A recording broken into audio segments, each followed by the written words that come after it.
শ্রীমা ভাসিত শ্রীরামকৃষ্ণ শ্রীমা সারদা অন্তিম পর্ব। বিচিত্র শ্রেণীর ভক্তের আগমন হতো মায়ের কাছে। মা তাদের প্রত্যেকের উপযোগী করে ঠাকুরের কথা বলতেন। এইভাবেই তিনি একদিন বলেছিলেন, বাবা, ঠাকুর কি আর খণ্ড? তিনি অখণ্ড বস্তু। জগতে ব্রহ্ম ছাড়া আর কোনো বস্তু নাই। সর্ববস্তুতে ব্রহ্ম প্রকাশ, তারই শক্তি সর্বদেব দেবীতে বিরাজিত। তিনিই পুরুষ, তিনিই প্রকৃতি। ঠাকুর ভাঙতে আসেন নাই। কোনো এক ভক্ত কেবল শ্রীমারই পূজা আরাধনা করতে ব্যগ্র। তাকে শ্রীমা বললেন, বাবা, ভক্তেরা বলেন আমার মধ্যে ঠাকুর আছেন।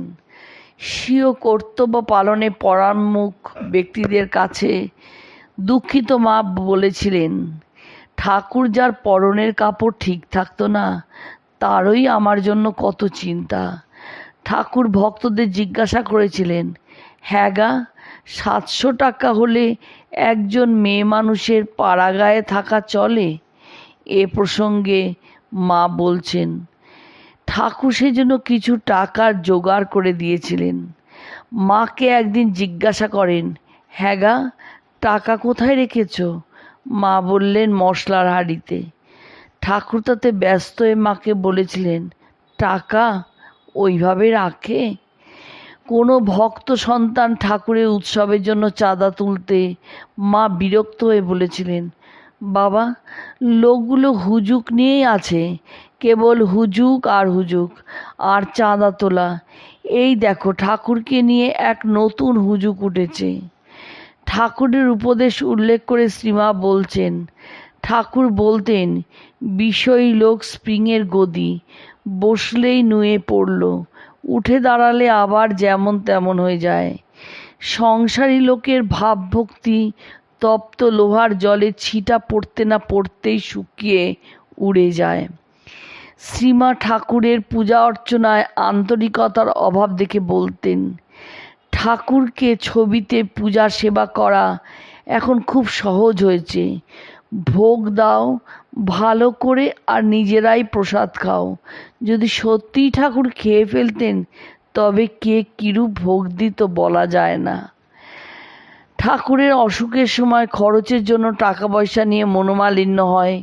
এ প্রসঙ্গে বলছেন, সে সময় কি আর খবর নিয়েছে? এই ভিখারি ফকির ছেলেরা ছিল, নিজেদেরই খাবার জোটে না, মাথা রাখবার স্থান নেই, তবু তারাই যা সম্ভব হতো করেছে। সাধারণ ঘটনার মধ্যে ঠাকুর কিভাবে অধ্যাত্ম তত্ত্বে দেখা পেতেন সে সম্বন্ধে মা বলছেন, ঠাকুর দেখতেন হালদার পুকুরে পানকৌড়ি জলে ভাসে, ডোবে সাঁতার দেয়, কিন্তু তার গায়ে এক বিন্দু জল থাকে না, সব ঝেড়ে ফেলে দেয়। তাই দেখে বললেন, সংসারে ঠিক এইভাবেই থাকতে হবে।